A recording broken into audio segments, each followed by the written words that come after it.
Broadcasting from the center of the military universe, Fort Bragg, North Carolina. This is the 18th Airborne Corps Podcast, the official podcast of America's Contingency Corps. This episode has a provocative title. Market Garden was a good idea. Prove me wrong. And that's right. I said it. Deal with it. You know? And we have a guy on who makes that argument. And frankly, once you hear him talk about it, he's going to change your mind. Once you hear him talk about it, it's actually hard to argue with him. It's hard to dispute him. But, you know, there's so many different ways you can think about Market Garden. And there's so many different angles and perspectives and purviews. And so many people through Market Garden, they just take their position and they hold on to their position. And they're right to do that. So many people have spent, decades looking at Market Garden. And I know there's a lot of people in Europe who walk that battlefield every year or several times a year. There's people who walk that battlefield, 10, 20 times, 30 times.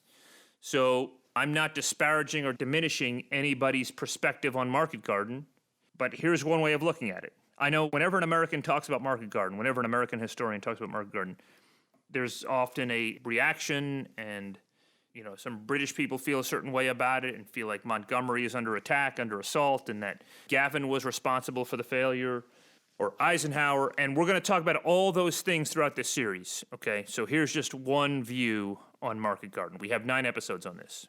Here's one view. That view, presented by our friend, Dr. John Bonin.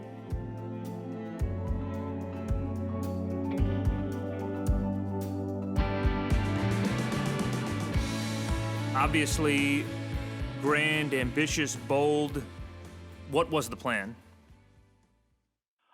Well, the decision to launch the airborne attack called Market Garden was one of the most controversial for European theater of operations World War II.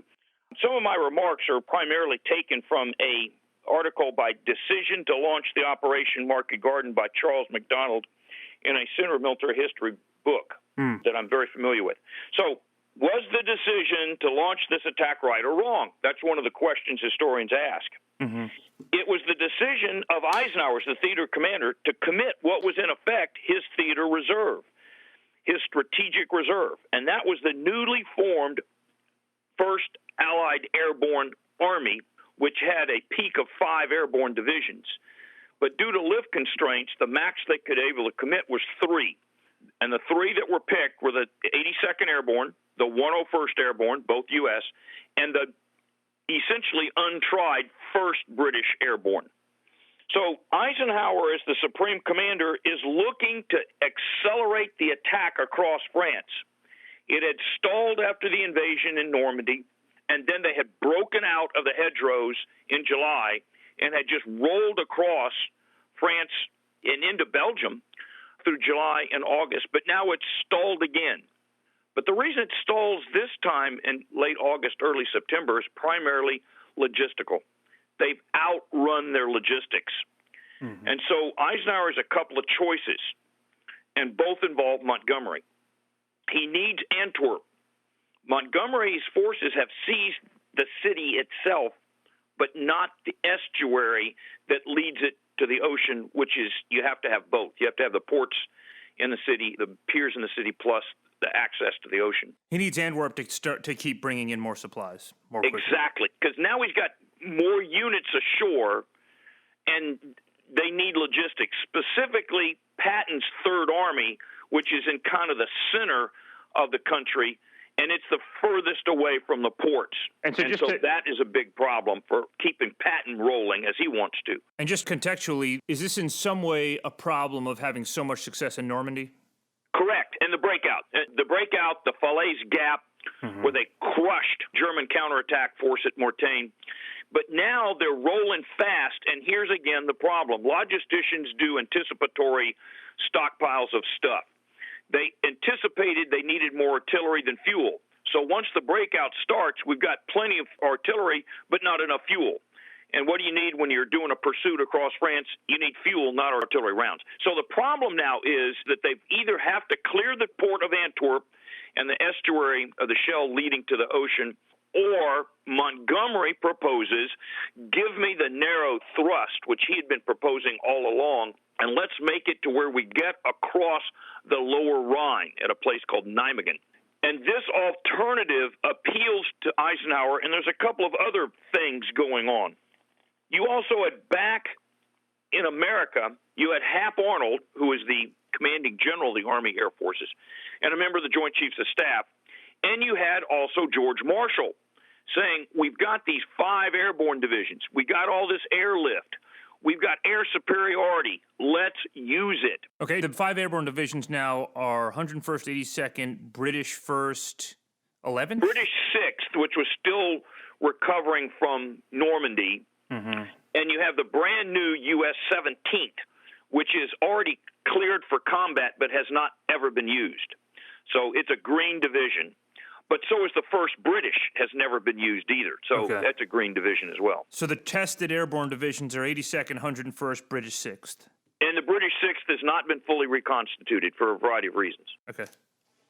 So now the question is that Eisenhower is under pressure to use this wonderful airborne force that's been assembled, but one of the other concerns comes from Bradley. Bradley has been using the transports, the C-47s primarily, to haul supplies to his troops in the absence of extra port capacity. And so Bradley says, I don't agree with this. I need to keep my troops moving. We're moving successfully. We don't need to divert all the airlift bringing air supplies to me in order to do this, because that's going to stall me even further. Mm-hmm. So Bradley is against it. Obviously, Montgomery wants to do it, but so does Hap Arnold and Marshall. So I think that's what sways Eisenhower's decision.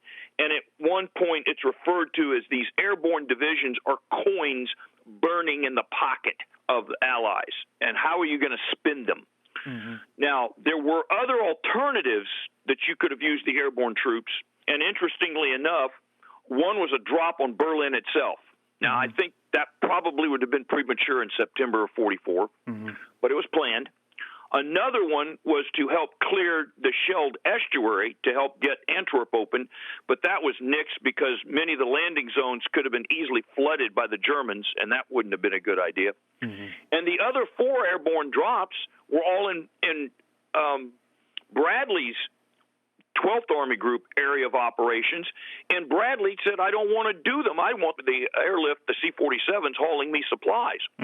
So that left the one alternative airdrop that had been planned that seemed viable was the one that was going to be executed, which becomes Market Garden, with the 2nd British Army's 30th Corps going up the path of the airborne troops all the way across several rivers. There were 8 major wet gap crossings that had to be made, 3 of them major rivers, to do this operation and get across the lower Rhine there at Nijmegen and, in essence, flank the Germans and get into Germany quicker through a northern route rather than trying to batter our way against the west wall, the Siegfried Line, along the inner German-French border.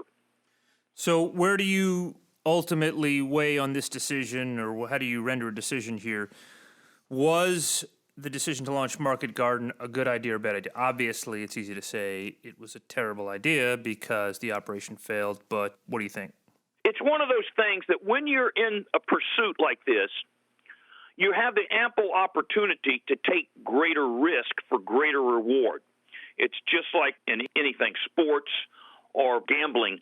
You're at a position where you're not likely to lose, but you can accelerate things. You can put the pedal to the metal and accelerate. And Eisenhower was skeptical that this was going to work, but that didn't mean he didn't support it when the decision made. And as I said, of the major decision makers, 3 of the major decision makers that he considered important to be participating in the decision were for it: Arnold, Marshall, Montgomery.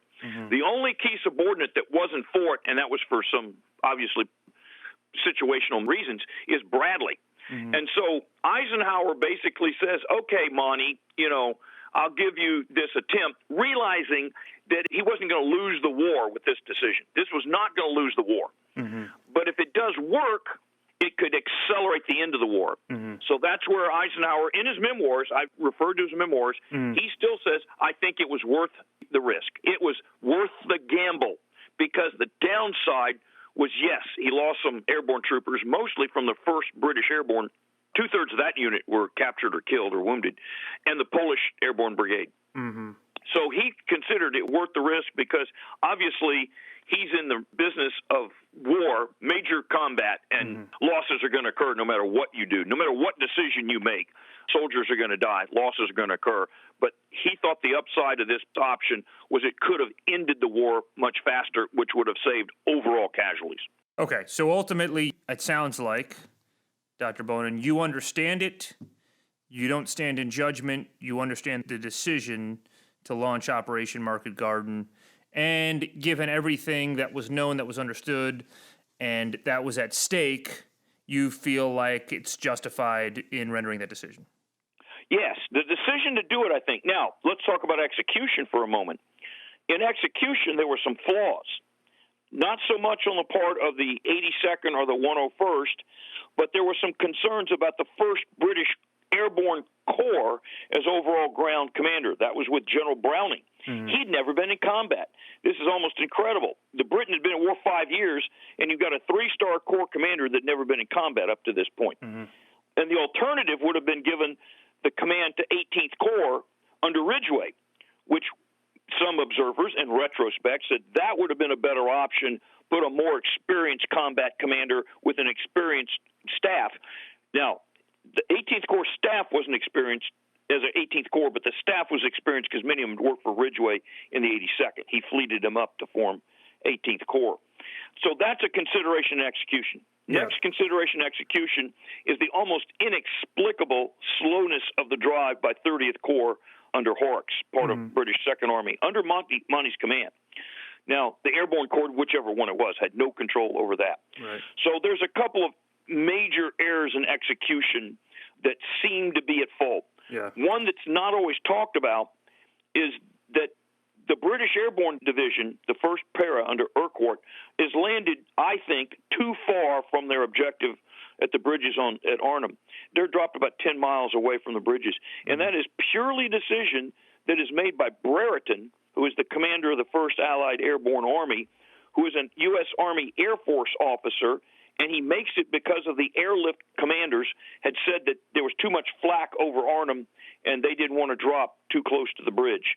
So there's a drop decision made by the commander of the 1st Allied Airborne Army. You can argue it's an air tactical decision, but it's an air tactical decision that has terrible effects on the ability of the 1st British Airborne to accomplish its mission, and later is probative cause of losing 2/3 of the division in the resulting action. Okay, so, Dr. Bonin, sounds like a justified decision, errors in execution, and, we now stand in judgment of Operation Market Garden, but now thanks to you, we understand it within the context of its time and understand the decision a little better, so we want to thank you for that. You're most welcome, Joe. Okay, all right, thanks so much. Sure, take care. We'll see you. Bye.